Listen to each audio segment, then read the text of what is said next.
আপনারা জানেন সিলেট ব্যাটালিয়ন বা 48 বিজিবি এই সিলেট অঞ্চলে দীর্ঘদিন ধরে অত্যন্ত সুনামের সাথে আমাদের দায়িত্ব পালন করে আসছি। আমাদের সীমান্ত সুরক্ষা এবং এর পাশাপাশি চোরাচালান বিরোধী যে সমস্ত অপারেশন আছে, অভিযান আমরা পরিচালনা করে আসছি এবং সীমান্ত যে সমস্ত অপরাধ হয় সেটা দমনে আমরা সর্বোচ্চ চেষ্টা চালিয়ে যাচ্ছি। এরই ধারাবাহিকতায় গত 8 অক্টোবর মধ্যরাতে আমরা একটি বিশেষ অপারেশন পরিচালনা করি।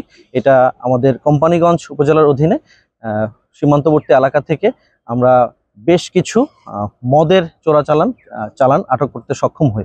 এখানে প্রায় 650 বোতলেরও বেশি আমরা মদ আটক করতে সক্ষম হই। একই সাথে ওই রাতেই আমরা হাদারপাড় নামক এলাকা থেকে সেনাবাহিনীর সহায়তায় আমরা যৌথভাবে আনুমানিক 6000 কেজির মতো ভারতীয় অবৈধ জিরা আটক করতে সক্ষম হই। বিশেষ করে আমি হাইলাইট করব যে আমাদের বর্তমানে মাদকের যে বিষয়টি, এটাতে কিন্তু আমরা জিরো টলারেন্স নীতি ফলো করছি। কোনোভাবেই যেন মাদক আমাদের দেশের অভ্যন্তরে প্রবেশ না করে সেটার ব্যাপারে আমরা সর্বতোভাবে চেষ্টা চালিয়ে যাচ্ছি। বিগত কয়েকদিনে আমাদের বেশ কয়েকটি বড় বড় চালান আমরা মাদকের ধরেছি।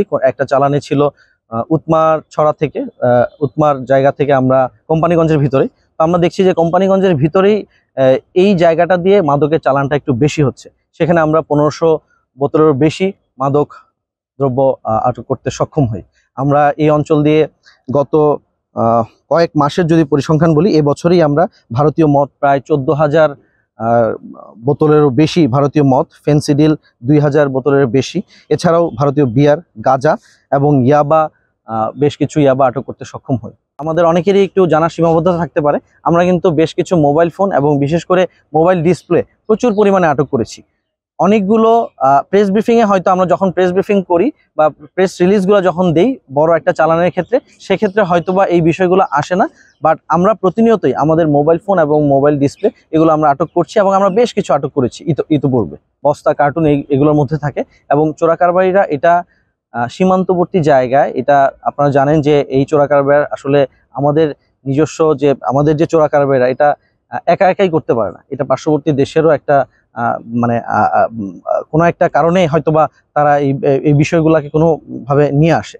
তো এই যে সীমান্ত দিয়ে পার্শ্ববর্তী দেশ থেকে বিভিন্নভাবে এটা চোরাচালান করে নিয়ে এসে সীমান্তের কোনো জায়গায় এই জিনিসগুলো তারা স্টেক করে রাখে এবং রাতের আধারে তারা এই জিনিসগুলোকে বিভিন্ন গাড়িতে করে লোড করে পাঠিয়ে দেয়। তো আমরা এটা বিভিন্ন ঝোপঝাড় থেকে সীমান্তবর্তী এলাকায় যেগুলোকে ওরা স্টেক করে রেখেছিল সেখান থেকে আমরা এগুলোকে আটক করতে সক্ষম হই। এখানে আমরা যদি বলি এই মাদকগুলো প্রায় আনুমানিক 1 কোটি টাকার মতো আমরা মাদক আটক করতে সক্ষম হয়েছি। যদি বলি যে টোটাল এই বছরে আমরা আনুমানিক 2.5 কোটি টাকার মতো মাদক আমরা জব্দ করতে সক্ষম হয়েছি।